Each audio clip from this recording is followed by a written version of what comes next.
Good day, everyone. Welcome back to Let's Play Star Trek Online. My name is Zubaglo, and with me once again is... Megalomaniac. Hello, Internet. Good day. So, we had anticipated to do the new featured episode this week, but apparently there were some major issues with it, so Cryptic has delayed it to next week. That's okay. Yeah, should be fine. So we will do that. They can be Blizzard and not... And I really hate to say this because I really like these guys, but not Obsidian. Yeah, so not a big problem. We'll just do it next week instead. Instead, this week we're going to do a few more cues. This time, we're going to be trying to look at the two major fleet missions, Federation Fleet Alert and Federation Starbase Blockade. These missions were added as part of the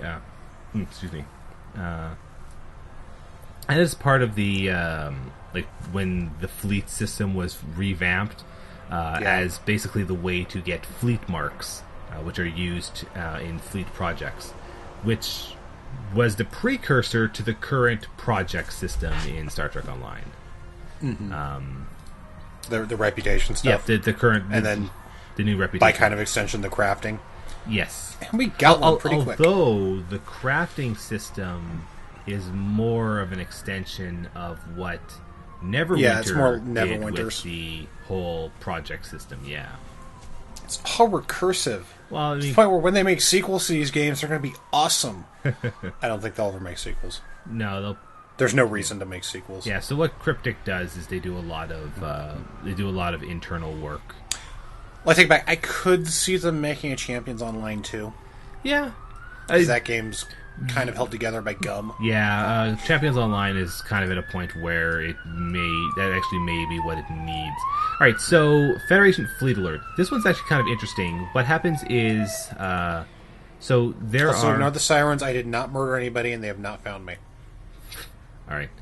So, Federation Fleet Alert, your battle group is defending a Federation starbase, or actually a Klingon starbase if you're playing a Klingon character. And what the starbase is actually pulled from random fleets within Star Trek Online, including all of the upgrades that have been purchased by that fleet for their starbase, which is kind of interesting. Generally speaking, like a lot of those upgrades don't actually make the battle any easier or harder. It's more just like cosmetic. The enemy forces are randomly generated, which is why we're fighting some Klingons here. The enemy forces are actually kind of varied. Like there are not only is there straight Klingons, but they also have a like the other Klingon guys as a enemy force, like like Gorn, the Gorn, Orions. Yeah, you can also get the Herodian, if I remember correctly. The Tholians will show up. The Romulans will show up. I do not believe they have the Undine as an enemy force. I think they mostly stick to like Alpha Quadrant. Yeah, it's primarily the the original story enemies. So there are 8 groups that need to be defeated, and there actually is a timer for an optional. If you don't defeat all 8 groups within the timer, then you don't get the credit for it. I think what happens is at the end of the timer, you just get the next wave. You get the next stage anyway, and then you sort of miss out on any bonuses for having destroyed the waves. I haven't actually done this mission since like some of the other boosts to like rewards and such, so I'm not sure. I've actually only done it on shuttle weekends. And shuttle weekends are pretty profitable in general. Mm-hmm. There's a few missions we're probably going to wait to do for those because they don't really get populated otherwise. Yeah, so we'll see those missions much later than we normally. Also, by God, if we have to run atmospheric assault, I want extra rewards for it. Atmospheric Assault just makes me so sad because it's a mission that should be good. Like, conceptually, it's an incredible mission, but it's just... How do you manage to mess it up that badly? By making it a slog. Yeah, pretty much. Oh, I guess I should, we're doing neat? Yeah, we're doing neat. Yeah. The way the waves spawn is also kind of goofy. Like, the game kind of seems to either consider one group to either be the primary wave, or consider certain ships in them to be like the focus, because you can actually get the next set of two waves, or the next set of two groups to spawn well before you actually finish destroying all the ships in a group, in an entire wave. See, I thought they just kind of spawned on a timer rather than... No, it actually is based on destroying all of the ships in a group. Well, oh, okay. I'm pretty sure it's not time based. I'm positive that it is based on some manner of, because again, in times where, in fact, here we go. We have already somehow triggered the next group well faster than the last group, and we haven't even finished destroying all the ones in these two waves. So it's strange. I wish I knew how it worked. Anyway, yeah, so the 8 starting waves, like, they're not really that difficult. There are a lot of lower level ships. They're good for, like getting expertise and getting some, well, like dropping some loot that doesn't really matter. Yeah, it's just kind of a low stress mission if you want to go shoot things. Yeah, like this mission is actually a great one for testing out builds. It's like what I use Starbase 24 for. It's just that this mission requires less people and is generally a little bit more popular than Starbase 24. Alright, so now that we've defeated the 8 standard waves, the enemy force is now sending in a siege group on a whole different timer, and the siege group also includes a named boss. And here we got another task to defeat the siege group in a specific time. Mm-hmm. Should be easily doable. Which, is certainly being made slightly trivial due to gravity well, which is a great ability. Yeah, basically if I have Lieutenant Commander Science slot, I really don't think of anything else going there. Unless I have a Commander Science slot. Because I don't think using 2 gravity wells works out that well. Probably not. You probably... The cooldowns just aren't that advantageous. Yeah, it's probably... You probably would be fine with having a single use of gravity well, then just whatever the highest version of it that you can afford. Yeah. And that was a couple of explosions. Oh, there's more left. Yeah. A boarding party shuttle and 1 remaining Negvar. Yep.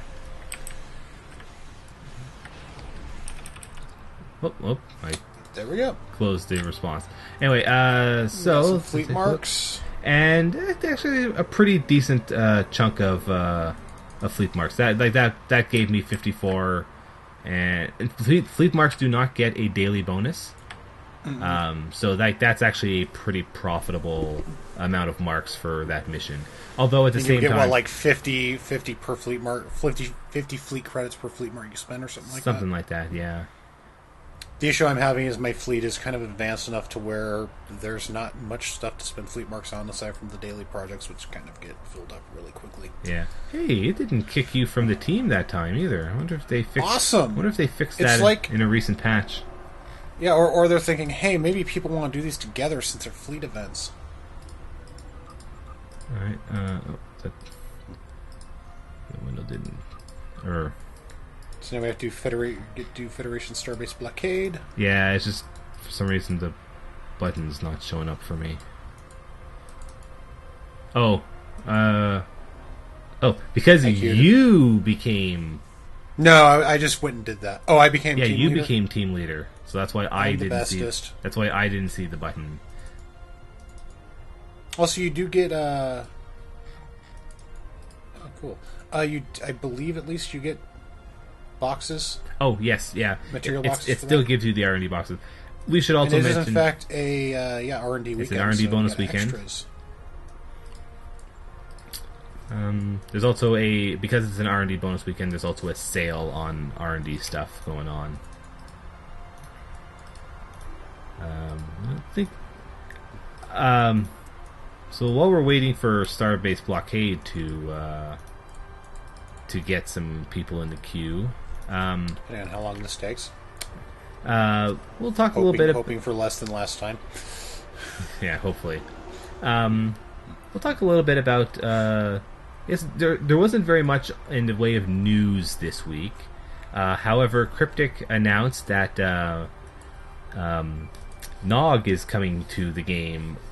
They didn't say where, but considering the timing of what's going on, I imagine they wanted to make this announcement earlier in the week in order to coincide with the new featured mission. I'm actually really looking forward to that. Yeah.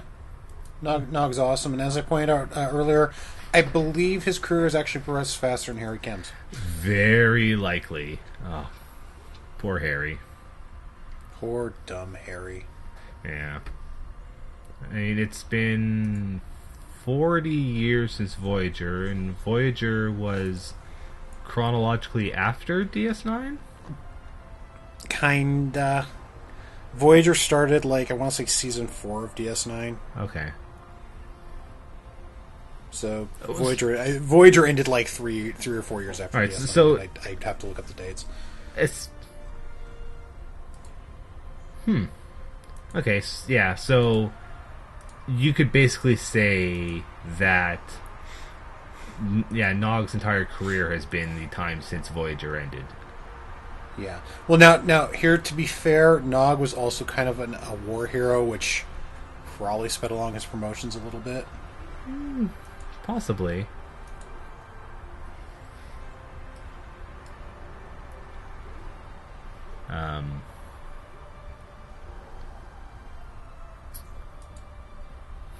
But yeah, it'll be cool to see him back, and Aaron Eisenberg is returning to voice him. Yeah. As with everyone else. Yeah, so Well, that's not everyone else, but most of their characters. Yeah, basically all the... At this point, there's not very many canon characters left in the game that have real roles that aren't voiced by their original voice actor. There are McCoy, but until we practice, until we successfully raise the dead, that's not going to happen. Yeah, there are definitely a few that do not have their original voice actors, and there are a few canon characters that don't really have voices at all. Yeah, like Mackenzie Calhoun. And, and the kids from Voyager.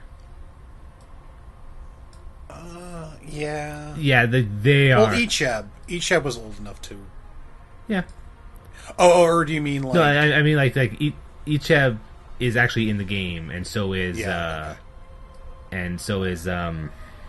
Naomi.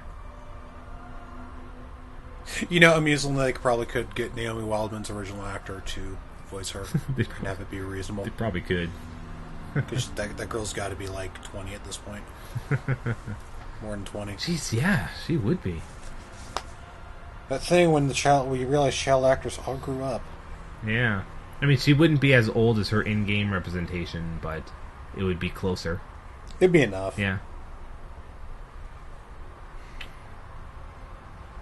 Jeez, yeah. Wow. But yeah. Let's see. Who was she played by?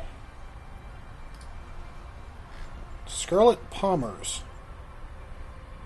Who is actually only 5 years younger than I am, so she would be 26 or something.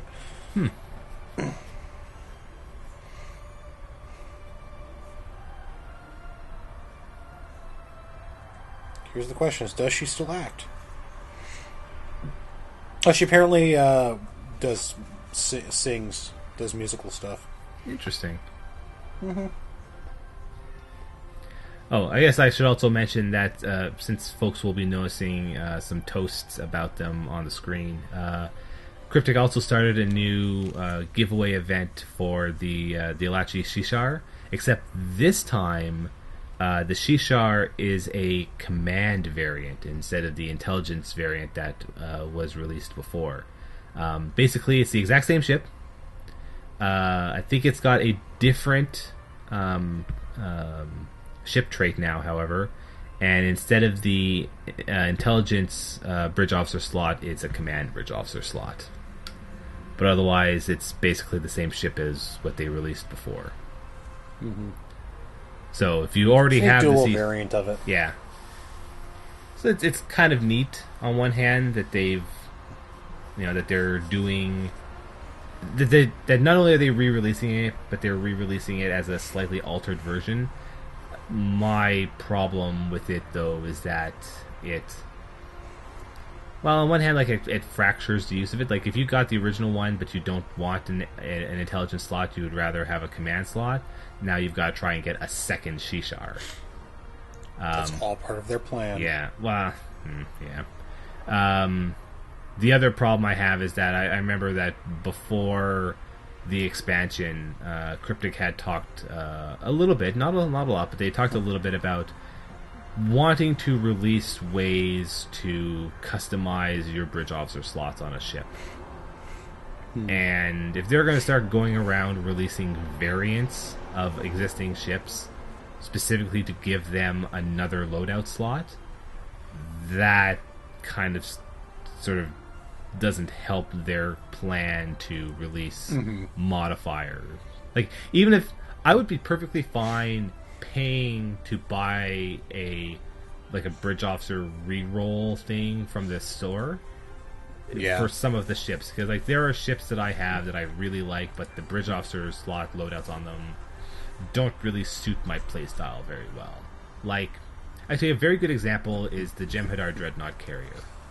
It's a ship I really like. I think it's a really nice looking ship. It's got some really neat abilities, but because it's a dreadnought and a Jem'Hadar ship, it is very focused on offense. So I think it's got a commander tactical slot, which is like, okay, that's nice, but I don't really want to run that heavy on offense. I want to have like at least a lieutenant commander engineering.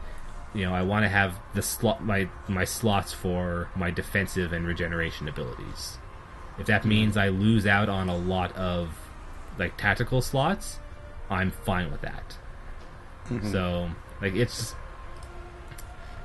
is just like slightly annoying, but like maybe Cryptic will still do this sometime, because there were things that there are things that they have done to sort of prop up their game design before, that they had to just go and like, okay, yeah, we're just gonna have to accept that this is weird and then carry on. Like, yeah, for example, fleet variants were basically designed to be fleet variants of ships were basically designed to be a improved version. Like, it was basically a tier 6 without making a tier 6. And then they went and got tier 6, which sort of made all the work that they had done managing ships before like kind of awkward. But then that's where they went and got these ship upgrade tokens to help bridge that gap. Yeah. Now, if they ever want to do tier 7, they're screwed. Yeah, the tier 7 is going to be kind of weird. I don't even know if they would. They could, honestly, I don't even know if they need to, because with the way they do this HP scaling, yeah, they've just increasing the level cap would just improve the ships anyway. Yeah, they have designed tier 6 in a way that allows them to progress characters further without necessarily needing to release a whole other category of ships. So I'm hoping that they will I had figured that tier 5 would have been it. Like that would have been no more. So I'm hoping now that tier 6 is it. Like this is, they have gotten their limit.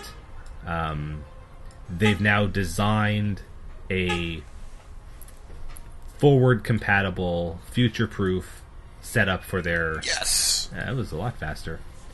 I know. That they future proofed their ship structure enough that they're not going to run into the same problem again. Also, amusingly, or just going back to the actor thing, Icheb's original actor is actually 37 years old right now. Yeah, he was. It was one of those cases where, like, here's a 20-year-old playing a teenager. And there was also an actor who played him as an adult, much like future Miral Paris, or future alternate timeline Miral Paris. Alright, so our objectives here are to... So each one of these... So there are a number of points around us.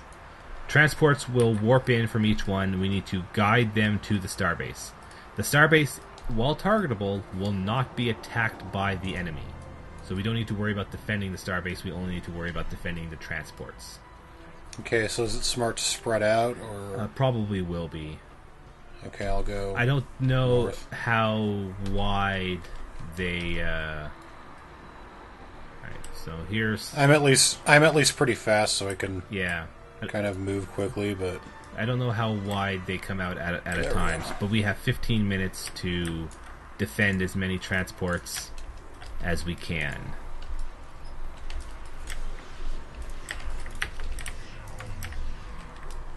Oh, yeah. So just like with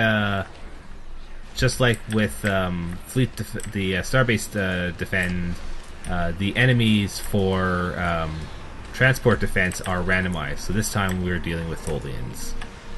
Great! Perfect thing to have to defend against the guys with the web. Yeah. Yeah.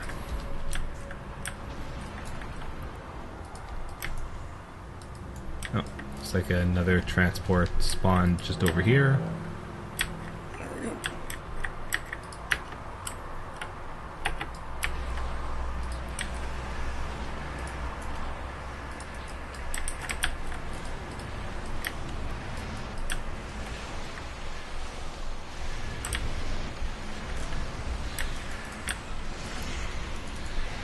Well, thankfully, though, these Tholians are going down pretty easily. Mm-hmm. Or not. Transport destroyed. Yeah, lost one transport, but we got another transport. We lost two. Oh, we lost two?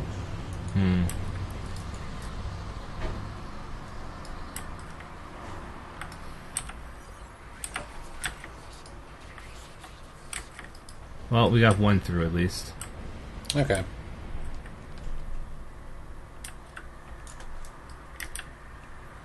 I'm wondering if they just got too close to the warp core explosion, because we lost them as stuff was getting blown up. Yeah, Here. possibly.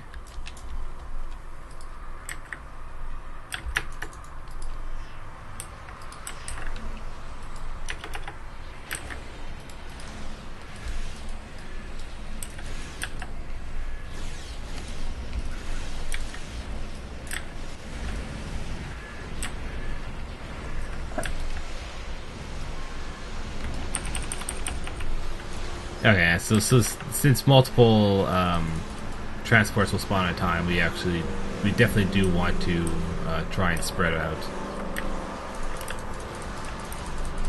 Alright, that transport is safe.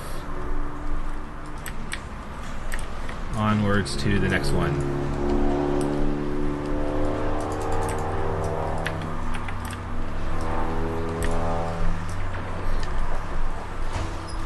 Oh, the traffic is really loud near you today.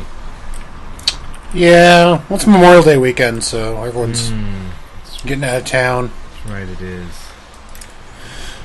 At least that's what I'm telling myself, so that when I go to work tomorrow, it's hoping it's not crazy. We'll see. We'll see. Well, I'll see. Yeah, for us, our up here, the like that week holiday weekend was last weekend, so I don't need to worry about it so much. Alright, that's a few more transports saved. Let's see where the next group are coming from.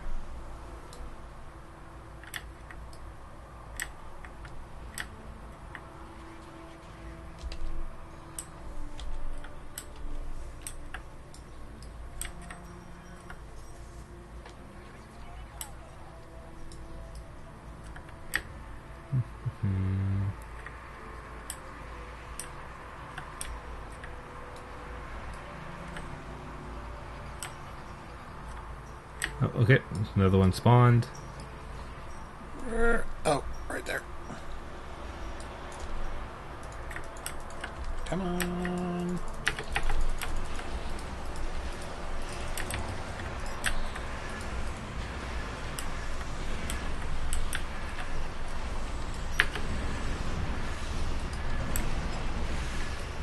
Yeah, I see two different groups having spawned. There's probably a third over on the other side.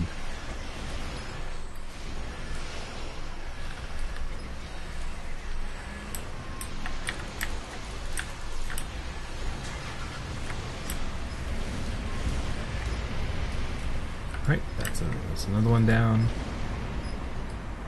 Looks like that group got theirs as well.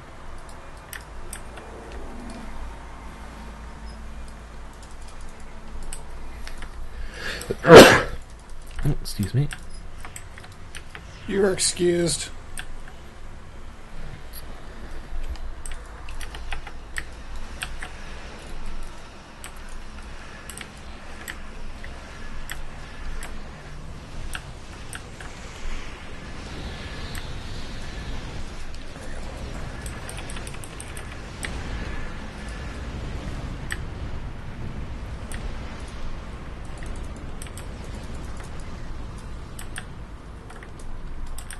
Alright.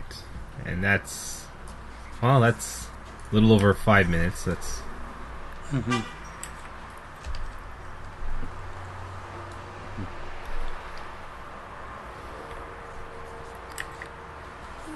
okay, this is not a bad mission. No, not going too bad so far. Yeah.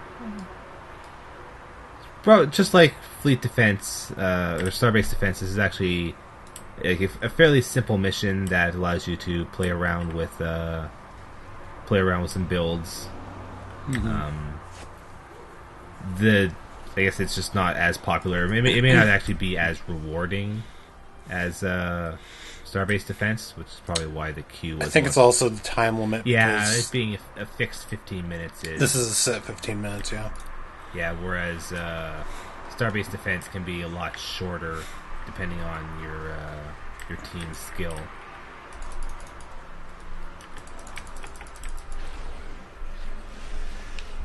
But at the same time, it's not like you can continually spam doing Starbase Defense. I mean, it's got a 30-minute cooldown on it still. Yeah.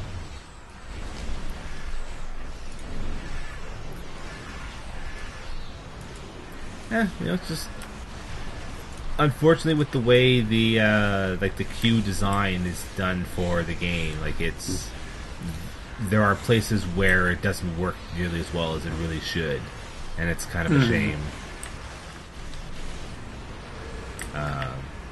I just really wish that I kind of wish that they had more like pure random queues or just more consolidation than the way they have it right now. Like just making each individual mission its own queue option just makes so many of these queues not popular. Like they're ghost towns. Mm-hmm.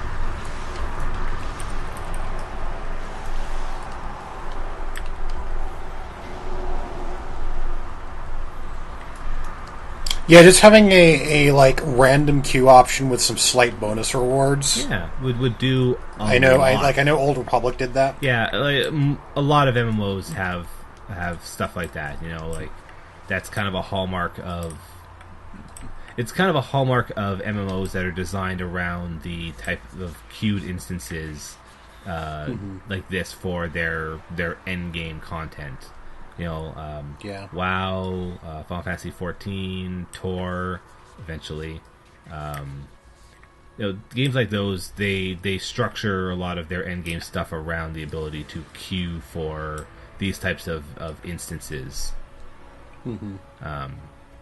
They help that by making their queues you don't just queue for, like, you can, if you want, queue for a specific dungeon, a specific battle, but they support that system by having, at the same time, having randomized queues.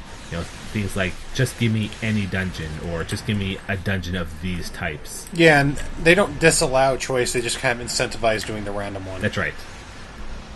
And by having those random queues, that allows the people who want to queue for something specific, say, for example, us wanting to record all of the various queued missions, it supports them, because then they get filled by people who are just looking for any mission, as opposed to, like, what we've been running into, where no one really wants to run not very many people. Case in point, last week, what was it? We ended up waiting like 30 minutes or so. Yeah, I'm just trying to remember which one it was. It was Viscous Cycle? Viscous Cycle, yeah. Yeah, that's what it was. Yeah, we ended up waiting like 30 minutes for the queue for that one to fill. Yeah, basically the same thing. Like, if there was just give me a random event queue, which is like apparently the term that STO uses for those types of missions, which, okay. Then, we wouldn't have been in the queue for quite as long, because eventually there had been people who had wanted to get whatever the reward for running a random event would be, and then they would get slotted into us that were looking specifically for that, specifically to do Viscous Cycle. It's just one of those things where just hey, that's interesting. Mirror universe ships. Yeah, one of the Tholian ship abilities is to open up rifts into the mirror universe and summon mirror universe ships. It's generally kind of silly, to be quite honest, especially because the ships that spawn are like 10 levels lower than the ship that summoned them. Mm-hmm. So, like, even if they summon something that's not, like, useless, like a Miranda, it's still not that effective. So, but whatever, like, it's kind of a neat thing, and it harkens back to what the story between the Tholians and the Mirror Universe is in Star Trek Online at the moment. Mm-hmm. So, good on Cryptic for doing that. Mm-hmm.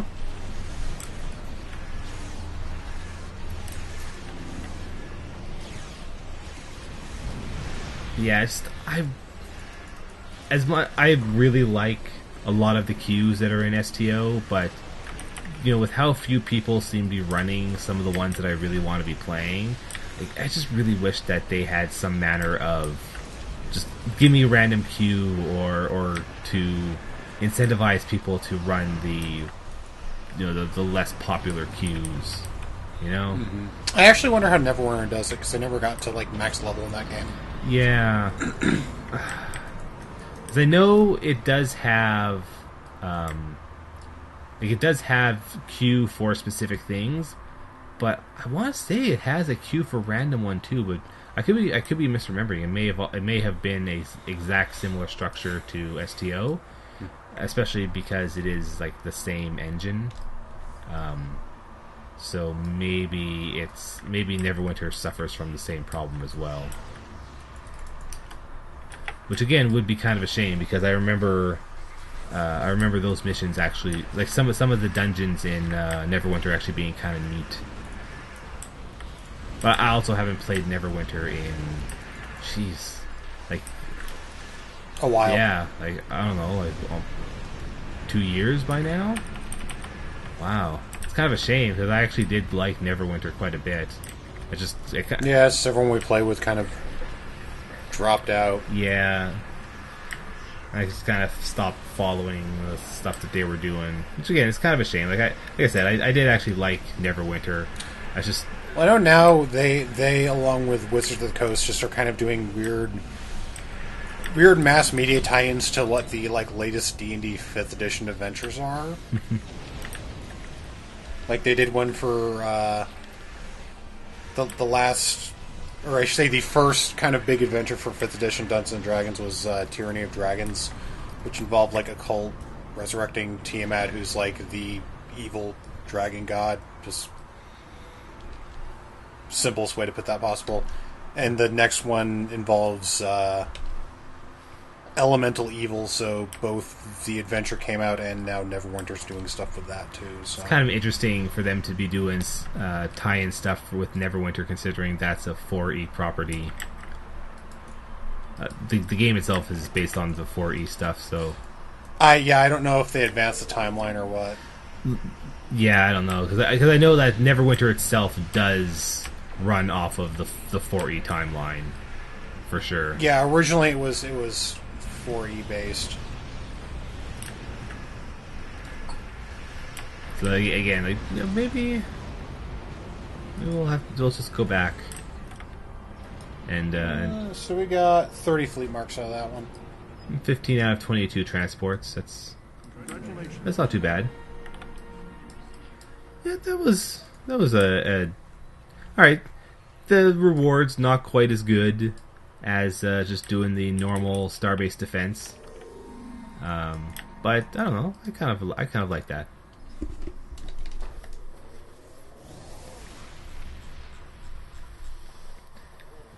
But with that, I think that'll be the queues we'll try to run for this week. There is one more fleet version, fleet queue, but it's one that takes 20 people, so we'll try and do that one at a different time, because apparently it's one that is available during the shuttle event weekends, and it's apparently very popular during those times. So we'll take a look at it at another time. Or at least more popular than now. Yeah. So with that, next week, well, we said it last week, but next week we're hoping that we'll see the new featured episode. So we'll try to do that. Assuming it actually comes out. Yeah, hopefully. But until then, we'll see you all next time. Bye, everybody.